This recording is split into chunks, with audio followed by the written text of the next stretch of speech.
Bonsoir, bienvenue sur la Voix de Morgane. J'espère que vous allez bien. Je vais commencer les entretiens sur la pluralité des mondes de Bernard Le Bouillet de Fontenelle. J'avais lu ça quand j'étais au lycée, parce que c'est au programme du baccalauréat 2026. Et j'avais lu ça à la même occasion, mais pour moi, il y a plus de 20 ans. Bien plus de 20 ans, attendez. Oui, il y a beaucoup plus de 20 ans. Et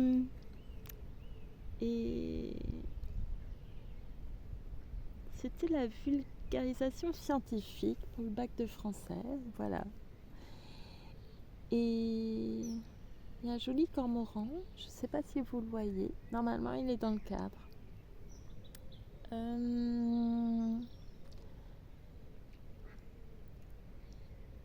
Voilà, j'ai commencé la lecture et puis j'avais oublié de brancher le micro, donc je reprends. Voilà, il y avait des choses qui m'avaient chiffonné à l'époque, on verra si ça me chiffonne maintenant. Voilà, tout ce que j'ai à en dire. Je vais vous lire sans doute la préface et le premier entretien. Le premier soir. C'est assez long, je verrai. Je vous remercie beaucoup pour votre écoute. Je vous dis des bêtises, excusez-moi. Et à tout à l'heure après cette lecture.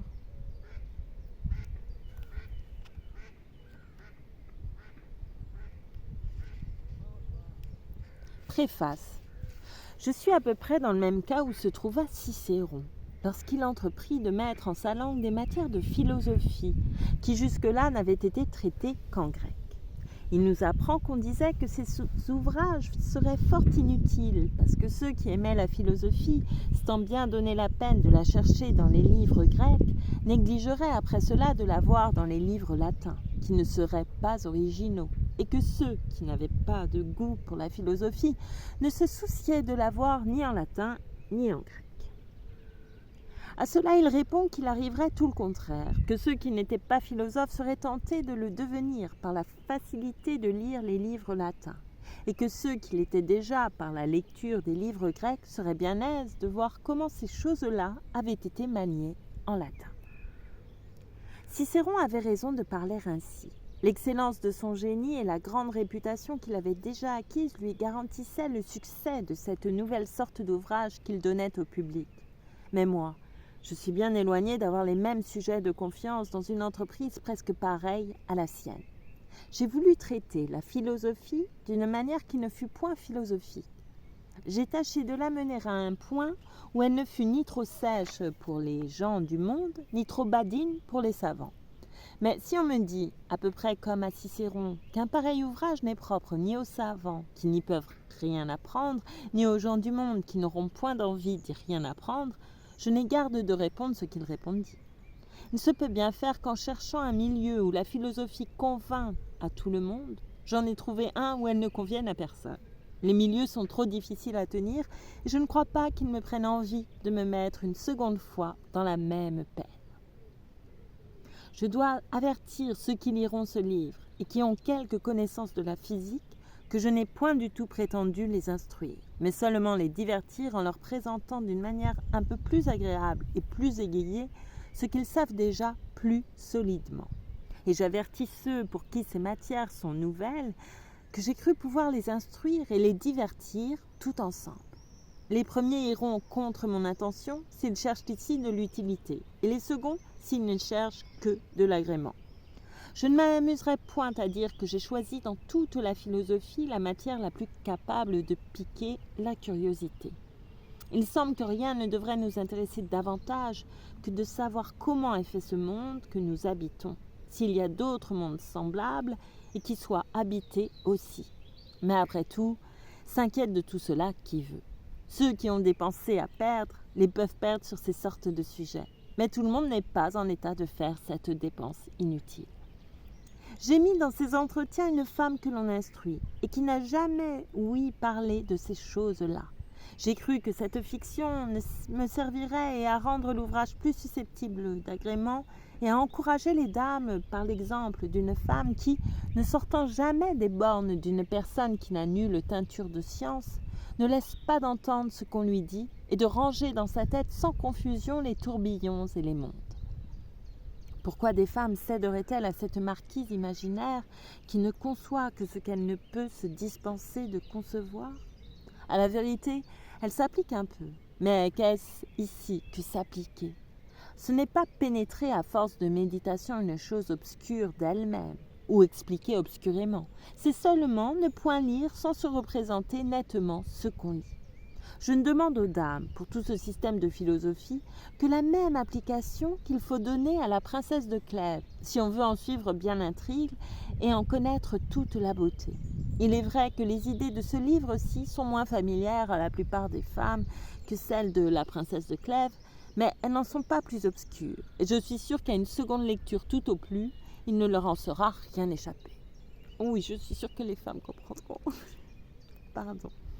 Comme je n'ai pas prétendu faire un système en l'air et qui n'eut aucun fondement, j'ai employé de vrais raisonnements de physique, et j'en ai employé autant qu'il a été nécessaire. Mais il se trouve heureusement dans ce sujet que les idées de physique y sont riantes d'elles-mêmes et que, dans le même temps qu'elles contentent la raison, elles donnent à l'imagination un spectacle qui lui plaît autant que s'il était fait exprès pour elle.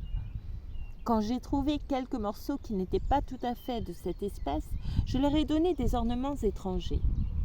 Virgile en a usé ainsi dans ses géorgiques, où il sauve le fond de sa matière, qui est tout à fait sèche, par des digressions fréquentes et souvent fort agréables. Ovide même en a fait autant dans l'art d'aimer, quoique le fond de sa matière fût infiniment plus agréable que tout ce qu'il y pouvait mêler.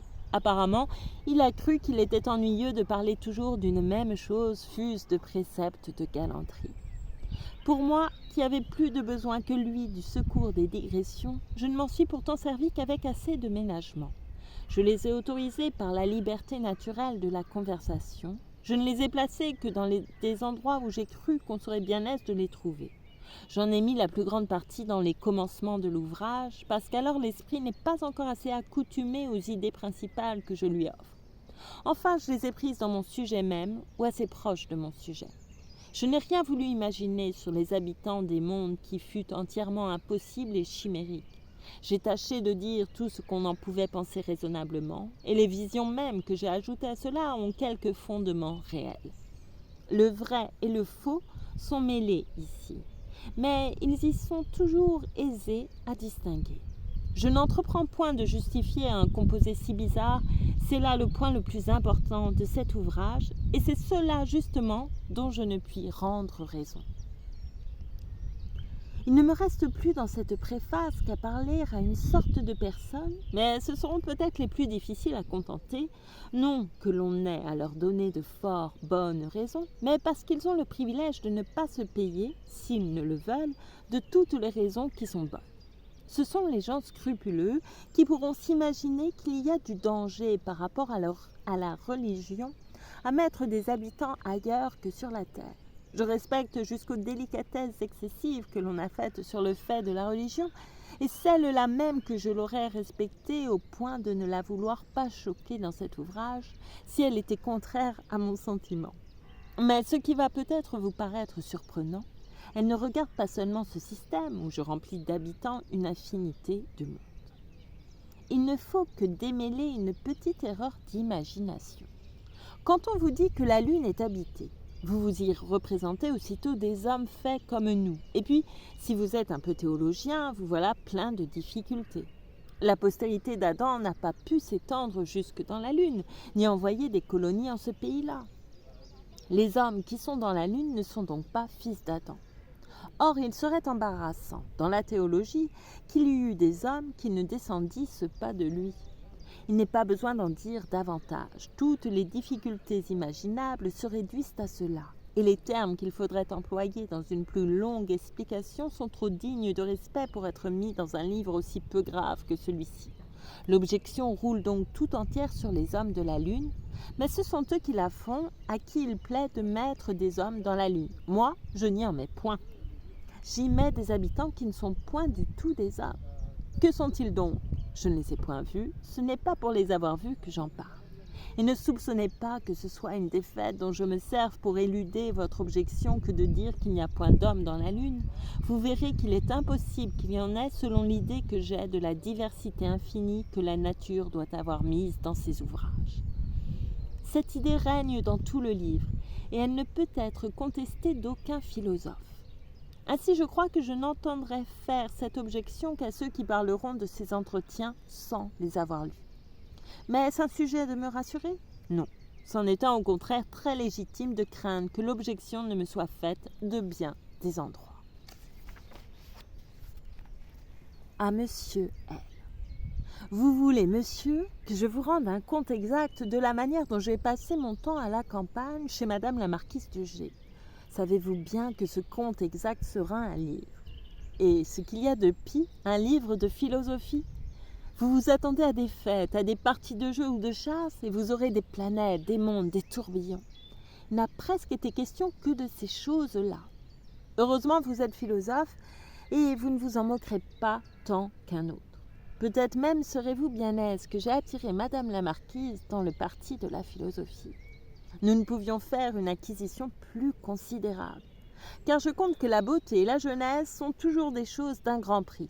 Ne croyez-vous pas que si la sagesse elle-même voulait se présenter aux hommes avec succès, elle ne ferait point un mal de paraître sous une figure qui approchât un peu de celle de la marquise?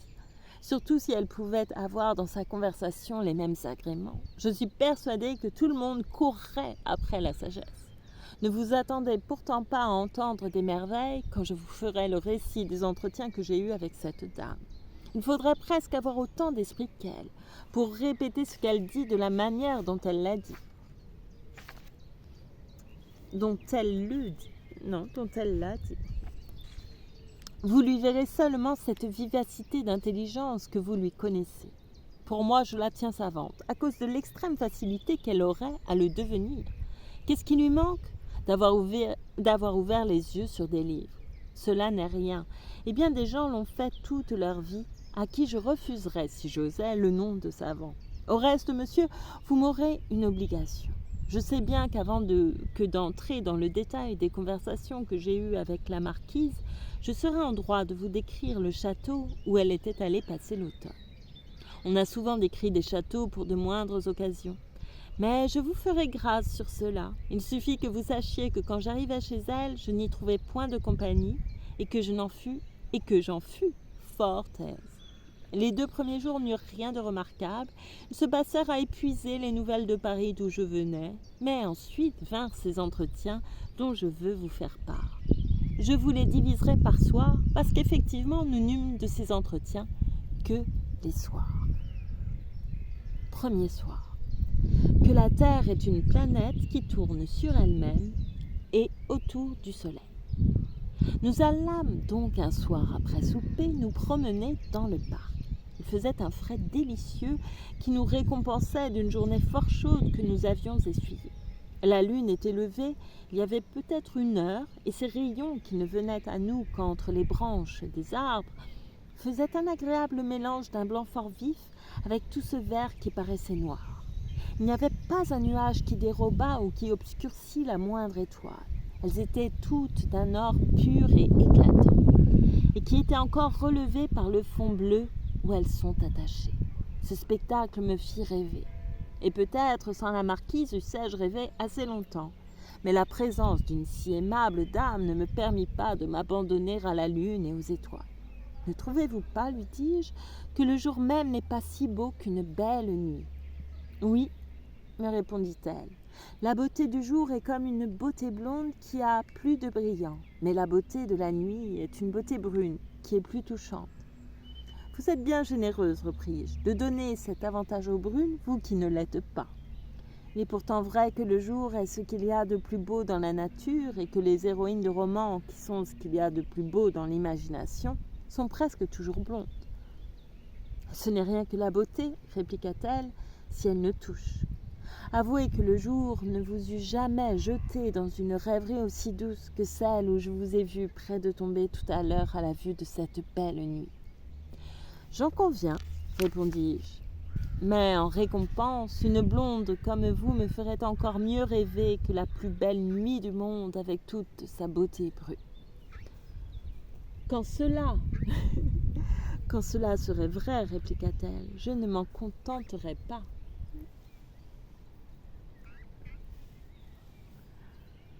Je voudrais que le jour, puisque les blondes doivent être dans ses intérêts, fît aussi le même effet. Pourquoi les amants, qui sont bons juges de ce qui touche, ne s'adressent-ils jamais qu'à la nuit dans toutes les chansons et dans toutes les élégies que je connais ? Il faut bien que la nuit ait leurs remerciements, lui dis-je. Mais, reprit-elle, elle a aussi toutes leurs plaintes. Le jour ne s'attire point leurs confidences. D'où cela vient-il ? C'est apparemment, répondis-je, qu'il n'inspire point je ne sais quoi de triste et de passionné. Il semble pendant la nuit que tout soit en repos. On s'imagine que les étoiles marchent avec plus de silence que le soleil, les objets que le ciel présente sont plus doux, la vue s'y arrête plus aisément. Enfin, on en rêve mieux, parce qu'on se flatte d'être alors dans toute la nature la seule personne occupée à rêver. Peut-être aussi que le spectacle du jour est trop uniforme. Ce n'est qu'un soleil et une voûte bleue, mais il se peut que la vue de toutes ces étoiles semées confusément et disposées au hasard en 1000 figures différentes favorise la rêverie et un certain désordre de pensée où l'on ne tombe point sans plaisir.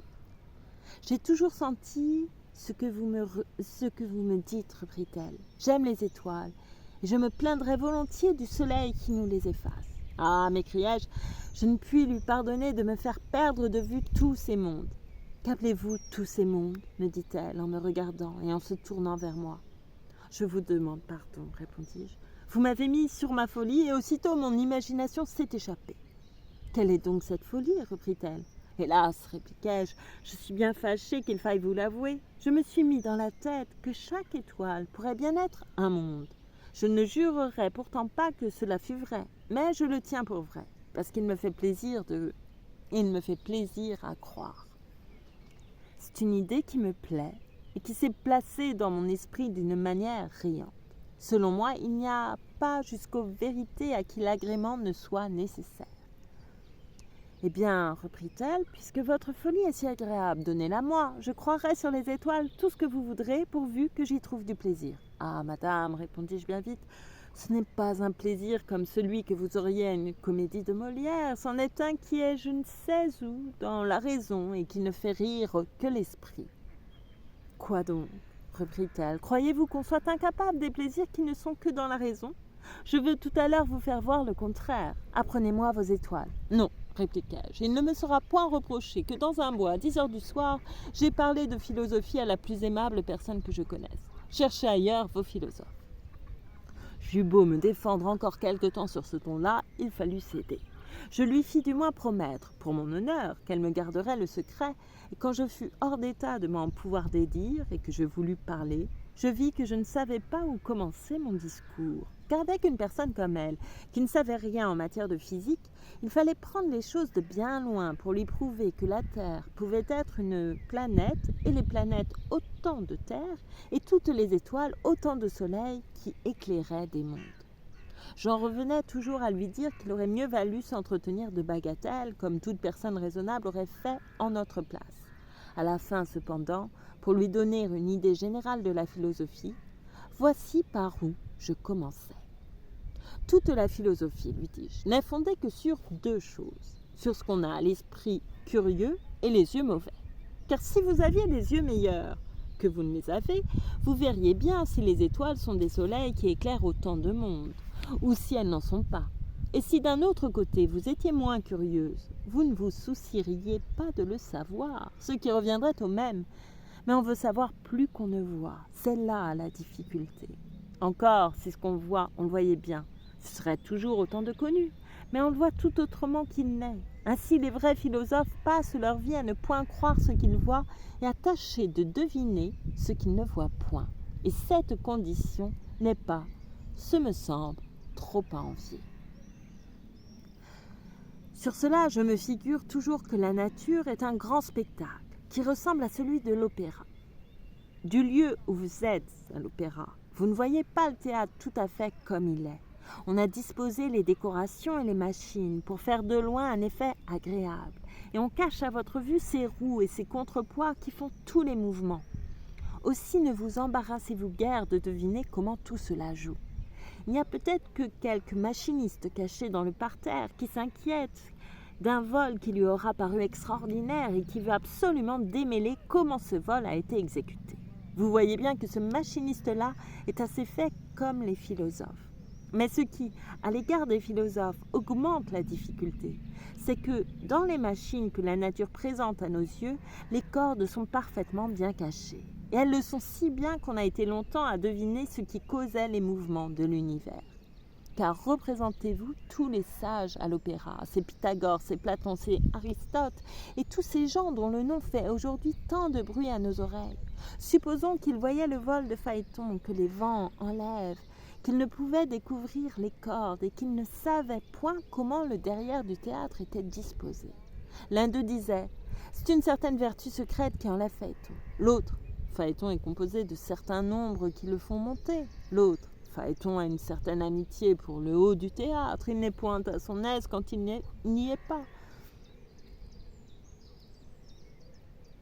L'autre « Phaéton n'est pas fait pour voler, mais il aime mieux voler que de laisser le haut du théâtre vide. » Et cent autres rêveries que je m'étonne qui n'aient perdu de réputation toute l'Antiquité.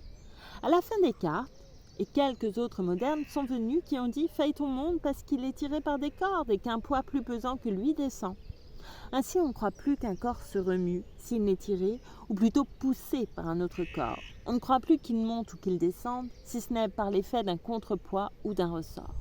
Et qui verrait la nature telle qu'elle est, ne verrait que le derrière du théâtre de l'opéra. À ce compte, dit la marquise, la philosophie est devenue bien mécanique. Si mécanique, répondis-je, que je crains qu'on en ait bientôt honte. On veut que l'univers ne soit en grand que ce qu'une montre est en petit, et que tout s'y conduise par des mouvements réglés qui dépendent de l'arrangement des parties. Avouez la vérité. N'avez-vous pas eu quelquefois une idée plus sublime de l'univers et ne lui avez-vous point fait plus d'honneur qu'il ne méritait? J'ai vu des gens qui l'en estimaient moins, depuis qu'ils l'avaient connu. Et moi, répliqua-t-elle, je l'en estime beaucoup plus. Depuis que je sais qu'il ressemble à une montre, il est surprenant que l'ordre de la nature, tout admirable qu'il est, ne roule que sur des choses si simples. Je ne sais pas, lui répondis-je, qui vous a donné des idées si saines. Mais en vérité, il n'est pas trop commun de les avoir. Assez de gens ont toujours dans la tête un faux merveilleux enveloppé d'une obscurité qu'ils respectent. Ils n'admirent la nature que parce qu'ils la croient une espèce de magie où l'on n'entend rien. Et il est sûr qu'une chose est déshonorée auprès d'eux dès qu'elle peut être conçue. Mais madame, continuai-je, vous êtes si bien disposée à entrer dans tout ce que je veux vous dire que je crois que je n'ai qu'à tirer le rideau et à vous montrer le monde. De la terre où nous sommes, ce que nous voyons de plus éloigné, c'est ce ciel bleu, cette grande voûte où il semble que les étoiles sont attachées comme des clous. On les appelle fixes, parce qu'elles ne paraissent avoir que le mouvement de leur ciel, qui les emporte avec lui d'Orient en Occident. Entre la terre et cette dernière voûte des cieux sont suspendus à différentes hauteurs le Soleil, la Lune et les 5 autres astres qu'on appelle des planètes, Mercure, Vénus, Mars, Jupiter et Saturne. Ces planètes n'étant point attachées à un même ciel, ayant des mouvements inégaux, elles se regardent diversement et figurent diversement ensemble au lieu que les étoiles fixes sont toujours dans la même situation les unes à l'égard des autres. Le chariot, par exemple, que vous voyez qui est formé de ces 7 étoiles, a toujours été fait comme il est et le sera encore longtemps. Mais la Lune est tantôt proche du Soleil, tantôt elle en est éloignée. Il en va de même des autres planètes. Voilà comme les choses parurent à ces anciens bergers de Chaldée, dont le grand loisir produisit les premières observations qui ont été le fondement de l'astronomie. Car l'astronomie est née, comme la géométrie naquit, dit-on, en Égypte, où les inondations du Nil, qui confondaient les bornes des champs, furent cause que chacun voulut inventer des mesures exactes pour reconnaître son champ avec celui de son voisin. Ainsi, l'astronomie est fille de l'oisiveté, la géométrie est fille de l'intérêt, et s'il était question de la poésie, nous trouverions apparemment qu'elle est fille de l'amour. Je suis bien aise, dit la marquise, d'avoir appris cette généalogie des sciences, et je vois bien qu'il faut que je m'en tienne à l'astronomie. La géométrie, selon ce que vous me dites, demanderait une âme plus intéressée que je ne l'ai, et la poésie en demanderait une plus tendre, mais j'ai autant de loisirs que l'astronomie en peut demander. Heureusement encore, nous sommes à la campagne et nous y menons quasi une vie pastorale. Tout cela convient à l'astronomie. Ne vous y trompez pas, madame, repris-je, ce n'est pas la vraie vie pastorale que de parler des planètes et des étoiles fixes. Voici si c'est à cela que les gens de l'Astrée passent leur... Voyez si c'est à cela que les gens de l'Astrée passent leur temps. Oh, répondit-elle, cette sorte de bergerie-là est trop dangereuse. J'aime mieux celle de ces Chaldéens dont vous me parliez. Recommencez un peu, s'il vous plaît, me parler Chaldéens. Quand on eut reconnu cette disposition des cieux que vous m'avez dite, de quoi fut-il question ? Il fut question, repris-je, de deviner comment toutes les parties de l'univers devaient être arrangées. Et c'est là ce que les savants appellent faire un système. Mais avant que je vous explique le premier des systèmes, il faut que vous remarquiez, s'il vous plaît, que nous sommes tous faits naturellement comme un certain fou athénien dont vous avez entendu parler, qui s'était mis dans la fantaisie que tous les vaisseaux qui abordaient au port de Pirée lui appartenaient. Notre folie à nous autres est de croire aussi que toute la nature, sans exception, est destinée à nos usages. Et quand on demande à nos philosophes à quoi sert ce nombre prodigieux d'étoiles fixes, dont une partie suffirait pour faire ce qu'elles font toutes, ils vous répondent froidement qu'elles servent à leur réjouir la vue. Sur ce principe, on ne manqua pas d'abord de s'imaginer qu'il fallait que la Terre fût en repos au centre de l'univers, tandis que tous les corps célestes qui étaient faits pour elle prendraient la peine de tourner alentour pour l'éclairer. Ce fut donc au-dessus de la Terre qu'on plaça la Lune, et au-dessus de la Lune, on plaça Mercure, ensuite Vénus, le Soleil, Mars, Jupiter, Saturne. Au-dessus de tout cela était le ciel des étoiles fixes. La Terre se trouvait justement au milieu des cercles que décrivent ces planètes, et ils étaient d'autant plus grands qu'ils étaient plus éloignés de la Terre, et par conséquent les planètes plus éloignées employaient plus de temps à faire leur cours, ce qui effectivement est vrai. Mais je ne sais pas, interrompit la marquise, pourquoi vous semblez n'approuver pas cet ordre-là dans l'univers ? Il me paraît assez net et assez intelligible, et pour moi je vous déclare que je m'en contente.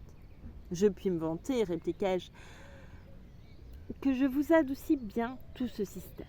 Si je vous le donnais tel qu'il a été conçu par Ptolémée son auteur, ou par ceux qui ont travaillé après lui, il vous jetterait dans une épouvante horrible. Comme les mouvements des planètes ne sont pas si réguliers, qu'elles ne vont pas tantôt plus vite, tantôt plus lentement, tantôt en un sens, tantôt en un autre, et qu'elles ne sont quelquefois plus éloignées de la Terre, quelquefois plus proches. Les anciens avaient imaginé je ne sais combien de cercles différemment entrelacés les uns dans les autres par lesquels ils sauvaient toutes ces bizarreries. L'embarras de tous ces cercles était si grand que dans un temps où l'on ne connaissait encore rien de meilleur, un roi de Castille, grand mathématicien, mais apparemment peu dévot, disait que si Dieu l'eût appelé à son conseil quand il fit le monde, il lui eût donné de bons avis. La pensée est trop libertine. Mais cela même est assez plaisant que ce système fût alors une occasion de pécher, parce qu'il était trop confus. Les bons avis que ce roi voulait donner regardaient sans doute la suppression de tous ces cercles dont on avait embarrassé les mouvements célestes. Apparemment, il regardait aussi une autre suppression de 2 ou 3 cieux superflus qu'on avait mis au-delà des étoiles fixes. Ces philosophes, pour expliquer une sorte de mouvement dans les corps célestes, faisaient, au-delà du dernier ciel que nous voyons, un ciel de cristal, qui imprimait ce mouvement aux cieux inférieurs. Avait-il nouvelle d'un autre mouvement ? C'était aussitôt un autre ciel de cristal. Enfin, les cieux de cristal ne leur coûtaient rien. Et pourquoi ne les faisait-on que de cristal ? Dit la marquise. N'eussent-ils pas été bons de quelque autre matière ? Non, répondis-je, il fallait que la lumière passât au travers. Et d'ailleurs, il fallait qu'ils fussent solides. Il le fallait absolument. Car Aristote avait trouvé que la solidité était une chose attachée à la noblesse de leur nature, et puisqu'il l'avait dit, on avait garde d'en douter. Mais on a vu des comètes qui, étant plus élevées qu'on ne croyait autrefois, briseraient tout le cristal des cieux par où elles passent et casseraient tout l'univers. Et il a fallu se résoudre à faire les cieux d'une matière fluide, telle que l'air. Enfin, il est hors de doute pour les observations de ces derniers siècles que Vénus et Mercure tournent autour du Soleil et non autour de la Terre, et l'ancien système est absolument insoutenable par cet endroit. Je vais donc vous en proposer un qui satisfait à tout et qui dispenserait le roi de Castille de donner des avis, car il est d'une simplicité charmante, à qui seul le ferait préférer. Et qui seul le ferait préférer. Il semblerait, interrompit la marquise, que votre philosophie est une espèce d'enchère, où ceux qui offrent de faire les choses à moins de frais l'emportent sur les autres. Il est vrai, repris-je, et ce n'est que par là qu'on peut attraper le plan sur lequel la nature a fait son ouvrage. Elle est d'une épargne extraordinaire. Tout ce qu'elle pourra faire d'une manière qui lui coûtera un peu moins, quand ce moins ne serait presque rien, soyez sûr qu'elle ne le fera que de cette manière-là. Cette épargne néanmoins s'accorde avec une magnificence surprenante qui brille dans tout ce qu'elle a fait. C'est que la magnificence est dans le dessein et l'épargne dans l'exécution. Il n'y a rien de plus beau qu'un grand dessein que l'on exécute à peu de frais. Nous autres, nous sommes sujets à renverser souvent tout cela dans nos idées. Nous mettons l'épargne dans le dessein qu'a eu la nature et la magnificence dans l'exécution. Nous lui donnons un petit dessein qu'elle exécute avec 10 fois plus de dépenses qu'il ne faudrait. Cela est tout à fait ridicule. Je serais bien aise, dit-elle, que le système dont vous m'allez parler imite de fort près la nature. Car ce grand ménage-là tournera au profit de mon imagination, qui n'aurait pas tant de peine à comprendre ce que vous me direz. Il n'y a plus ici d'embarras inutile, repris-je. Figurez-vous un Allemand nommé Copernic, qui fait main basse sur tous ces cercles différents et sur tous ces cieux solides qui avaient été imaginés par l'Antiquité. Il détruit les uns, il met les autres en pièces. Saisi d'une noble fureur d'astronome, il prend la Terre et l'envoie bien loin du centre de l'univers où elle s'était placée, et dans ce centre, il y met le Soleil, à qui cet honneur était bien mieux dû. Les planètes ne tournent plus autour de la Terre et ne l'enferment plus au milieu du cercle qu'elles décrivent. Si elles nous éclairent, c'est en quelque sorte par hasard et parce qu'elles nous rencontrent en leur chemin. Tout tourne présentement autour du Soleil. La Terre y tourne elle-même, et pour la punir du long repos qu'elle s'était attribué, Copernic la charge le plus qu'il peut de tous les mouvements qu'elle donnait aux planètes et aux cieux. Enfin, de tout cet équipage céleste dont cette petite Terre se faisait accompagner et environner, il ne lui est demeuré que la Lune qui tourne encore autour d'elle. « Attendez un peu, dit la marquise. Il vient de vous prendre un enthousiasme qui vous a fait expliquer les choses si pompeusement que je ne crois pas les avoir entendues. Le Soleil est au centre de l'univers, et là il est immobile. Après lui, qu'est-ce qui suit ? C'est Mercure, répondis-je. Il tourne autour du Soleil, en sorte que le Soleil est à peu près le centre du cercle que Mercure décrit. Au-dessus de Mercure est Vénus, qui tourne de même autour du Soleil. Ensuite vient la Terre, qui, étant plus élevée que Mercure et Vénus, décrit autour du Soleil un plus grand cercle que ses planètes. Enfin suivent Mars, Jupiter, Saturne, selon l'ordre où je vous les nomme. Et vous voyez bien que Saturne doit décrire autour du Soleil le plus grand cercle de tous. Aussi emploie-t-il plus de temps qu'aucune autre planète à faire sa révolution. « Et la Lune, vous l'oubliez ?» interrompit-elle. « Je la retrouverai bien, repris-je. La Lune tourne autour de la Terre et ne l'abandonne point. Mais comme la Terre avance toujours dans le cercle qu'elle décrit autour du Soleil, la Lune la suit en tournant toujours autour d'elle. Et si elle tourne autour du Soleil, ce n'est que pour ne point quitter la Terre. »« Je vous entends, répondit-elle, et j'aime la Lune, de nous être restés lorsque toutes les autres planètes nous abandonnaient. Avouez que si votre Allemand eût pu nous la faire perdre, il l'aurait fait volontiers, car je vois dans tout son procédé qu'il était bien mal intentionné pour la Terre. Je lui sais bon gré, répliquai-je, d'avoir rabattu la vanité des hommes qui s'étaient mis à la plus belle place de l'univers, et j'ai du plaisir à voir présentement la Terre dans la foule des planètes. Bon, répondit-elle, croyez-vous que la vanité des hommes s'étende jusqu'à l'astronomie ? Croyez-vous m'avoir humilié pour m'avoir appris que la Terre tourne autour du Soleil ? Je vous jure que je ne m'en estime pas moins. Mon Dieu, madame, repris-je, je sais bien qu'on sera moins jaloux du rang qu'on tient dans l'univers que de celui qu'on croit devoir tenir dans une chambre, et que la préséance de 2 planètes ne sera jamais une si grande affaire que celle de 2 ambassadeurs. Cependant, la même inclination qui fait qu'on veut avoir la place la plus honorable dans une cérémonie fait qu'un philosophe dans un système se mette au centre du monde, s'il peut. Il est bien aise que tout soit fait pour lui. Il suppose peut-être, sans s'en apercevoir, ce principe qui le flatte, et son cœur ne laisse pas de s'intéresser à une affaire de pure spéculation. Franchement, répliqua-t-elle, c'est là une calomnie que vous avez inventée contre le genre humain. On n'aurait donc jamais dû recevoir le système de Copernic puisqu'il est si humiliant. Aussi, repris-je, Copernic lui-même se défiait-il fort du succès de son opinion. Il fut très longtemps à ne la vouloir pas publier. Enfin, il s'y résolut, à la prière de gens très considérables, mais aussi le jour qu'on lui apporta le premier exemplaire imprimé de son livre, savez-vous ce qu'il fit ? Il mourut. Il se tira habilement d'affaire. « Écoutez, dit la marquise, il faut rendre justice à tout le monde. Il est sûr qu'on a de la peine à s'imaginer qu'on tourne autour du soleil, car enfin on ne change point de place et on se retrouve toujours le matin où l'on s'était couché le soir. Je vois, ce me semble, à votre air que vous m'allez dire que comme la terre tout entière marche, assurément, interrompis, c'est la même chose que si vous vous endormiez dans un bateau qui alla sur la rivière. Vous vous retrouveriez à votre réveil dans la même place et dans la même situation à l'égard de toutes les parties du bateau. Oui, mais, répliqua-t-elle, voici une différence. Je trouverai à mon réveil le rivage changé, et cela me ferait bien voir que mon bateau aurait changé de place. Mais il n'en va pas de même de la terre. J'y retrouve toutes choses comme je les avais laissées. Non pas, madame, répondis-je, non pas. Le rivage a changé aussi. Vous savez qu'au-delà de tous les cercles des planètes sont les étoiles fixes. Voilà notre rivage.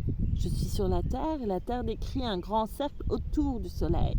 Je regarde au centre de ce cercle, j'y vois le Soleil. S'il n'effaçait point les étoiles, en poussant ma vue en ligne droite au-delà du Soleil, je le verrais nécessairement répondre à quelques étoiles fixes. Mais je vois aisément pendant la nuit à quelles étoiles il a répondu le jour, et c'est exactement la même chose. Si la Terre ne changeait point de place sur le cercle où elle est, je verrais toujours le Soleil répondre aux mêmes étoiles fixes. Mais dès que la Terre change de place, il faut que je le voie répondre à d'autres étoiles. C'est là le rivage qui change tous les jours. Et comme la Terre fait son cercle en un an autour du Soleil, je vois le Soleil en l'espace d'une année répondre successivement à diverses étoiles fixes qui composent un cercle. Ce cercle s'appelle le zodiaque. Voulez-vous que je fasse ici une figure sur le sable ? Non, répondit-elle, je m'en passerai bien, et puis cela donnerait à mon parc un air savant, que je ne veux pas qu'il ait. N'ai-je pas ouï dire qu'un philosophe qui fut jeté par un naufrage dans une île qu'il ne connaissait point s'écria à ceux qui le suivaient, en voyant de certaines figures, des lignes et des cercles tracés sur le bord de la mer. « Courage, compagnons, l'île est habitée, voilà des pas d'hommes. » Vous jugez bien qu'il ne m'appartient point de faire ces pas-là, qu'il ne faut pas qu'on en voie ici. Il vaut mieux en effet, répondis-je, qu'on n'y voit que des pas d'amants, c'est-à-dire votre nom et vos chiffres gravés sur l'écorce des arbres par la main de vos adorateurs. Laissons là, je vous prie, les adorateurs, reprit-elle, et parlons du soleil. J'entends bien comment nous nous imaginons qu'il décrit le cercle que nous décrivons nous-mêmes, mais ce tour ne s'achève qu'en un an, et celui que le soleil fait tous les jours sur notre tête, comment se fait-il ? Avez-vous remarqué, lui répondis-je.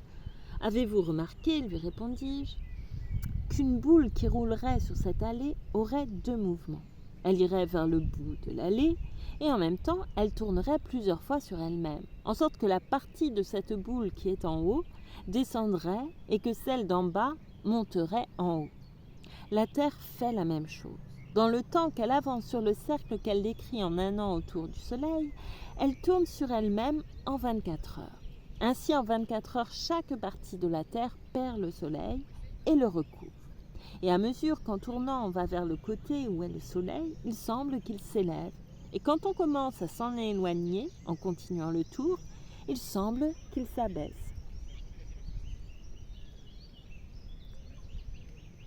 Cela est assez plaisant, dit-elle. La Terre prend tout sur soi et le Soleil ne fait rien. Et quand la Lune et les autres planètes et les étoiles fixes paraissent faire un tour sur notre tête en 24 heures, c'est donc aussi une imagination. Imagination pure, repris-je, qui vient de la même cause. Les planètes font seulement leur cercle autour du Soleil en des temps inégaux, selon leurs distances inégales, et celles que nous voyons aujourd'hui répondre à un certain point du zodiaque, ou de ce cercle d'étoiles fixes, Nous la voyons demain, à la même heure, répondre à un autre point, tant parce qu'elle a avancé sur son cercle que parce que nous avons avancé sur le nôtre. Nous marchons et les autres planètes marchent aussi, mais plus ou moins vite que nous. Cela nous met dans différents points de vue à leur égard et nous fait paraître dans leur cours des bizarreries dont il n'est pas nécessaire que je vous parle. Il suffit que vous sachiez que ce qu'il y a d'irrégulier dans les planètes ne vient que de la diverse manière dont notre mouvement nous les fait rencontrer et qu'au fond elles sont toutes très réglées. Je consens qu'elles le soient, dit la marquise, mais je voudrais bien que leur régularité coûte à moins à la Terre. On ne l'a guère ménagée, et pour une grosse masse aussi pesante qu'elle est, on lui demande bien de l'agilité.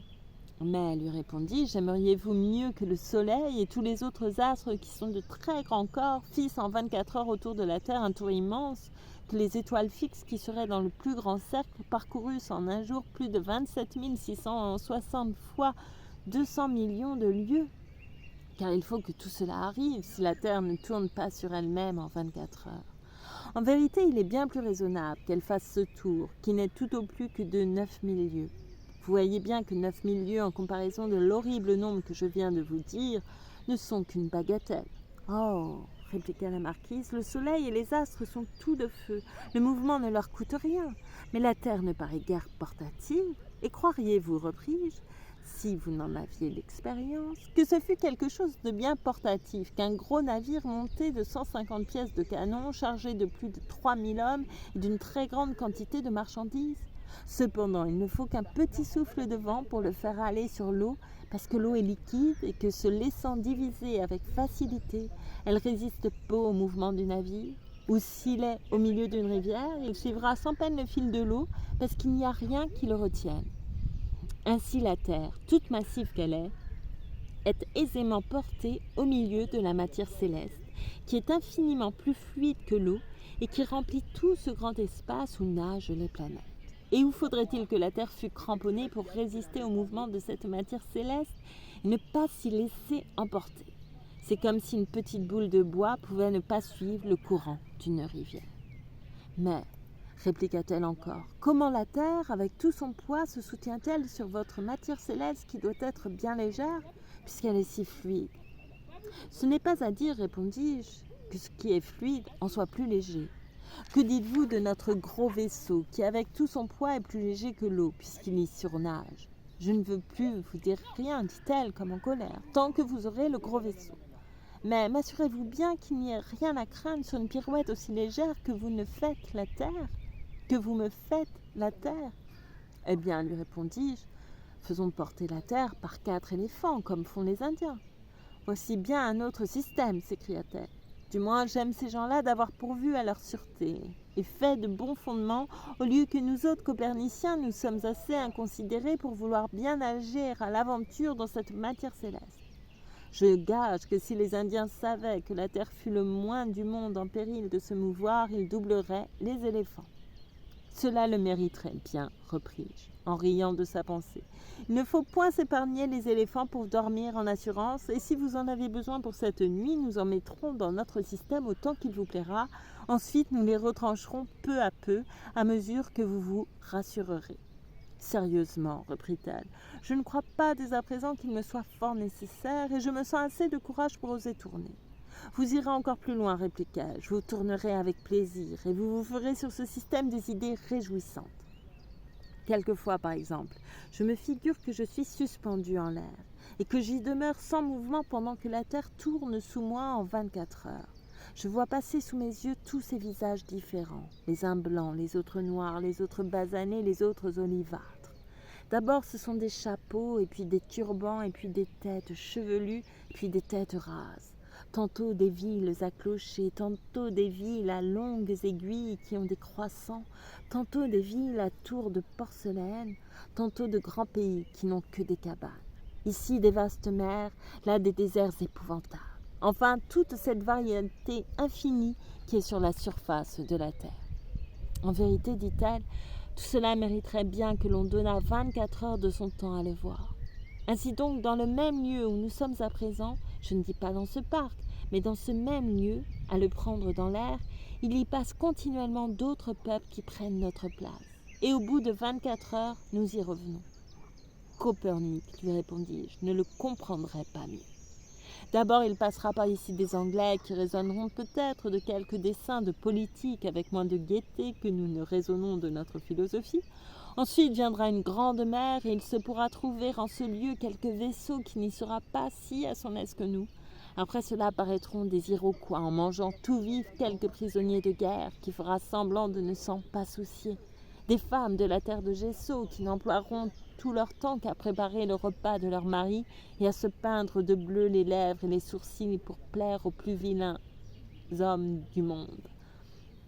Des Tartares qui iront fort dévotement en pèlerinage vers ce grand prêtre qui ne sort jamais d'un lieu obscur où il n'est éclairé que par des lampes à la lumière desquelles on l'adore. De belles circassiennes ne feront aucune façon d'accorder tout au premier venu, hormis ce qu'elles croient qui appartient essentiellement à leur mari. De petites Tartares qui iront voler des femmes pour les Turcs et pour les Persans. Enfin nous, qui débiterons peut-être encore des rêveries.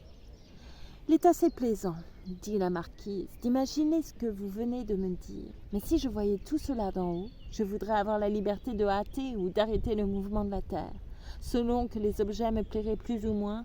Et je vous assure que je ferais passer bien vite ceux qui s'embarrassent de politique ou qui mangent leurs ennemis. Mais il y en a d'autres pour qui j'aurais de la curiosité. J'en aurais pour ces belles circassiennes, par exemple, qui ont un usage si particulier.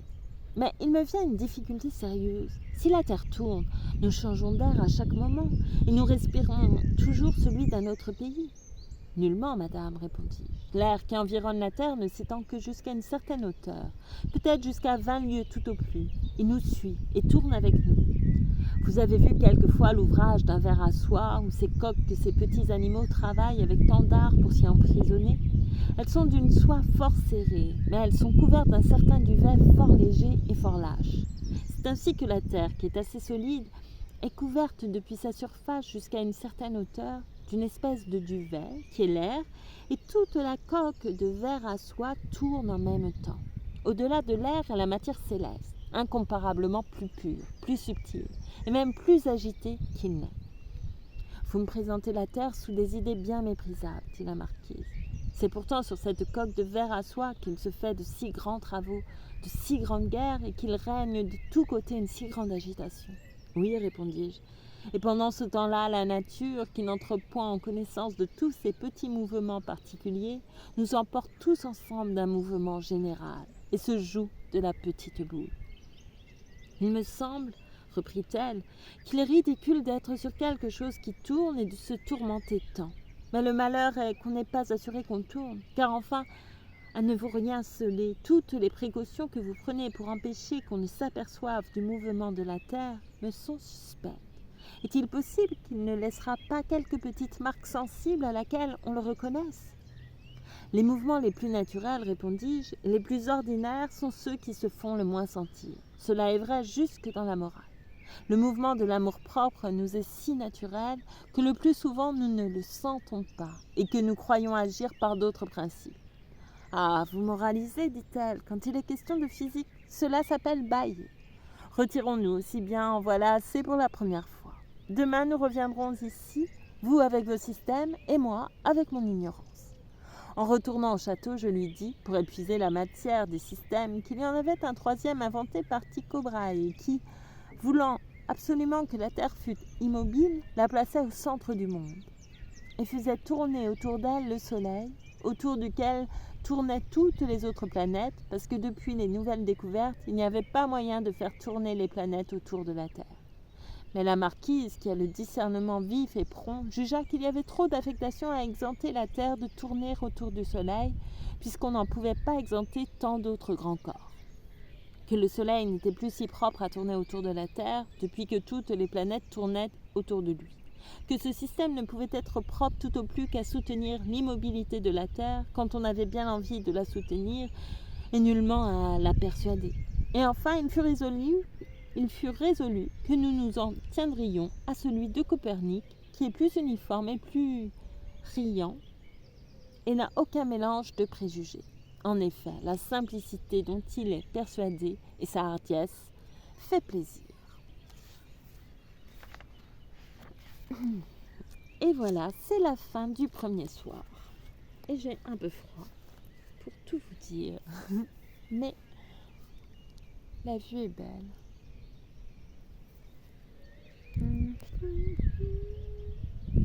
Pardon.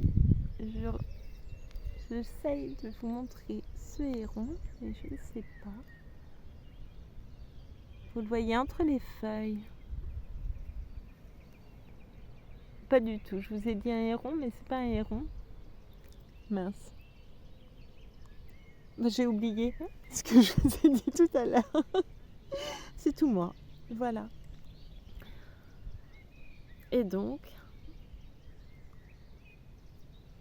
le soleil tourne autour de la Terre et la Terre est plate, c'est bien ça? Pardon, je ris toute seule. Voilà, je vous remercie beaucoup pour votre écoute.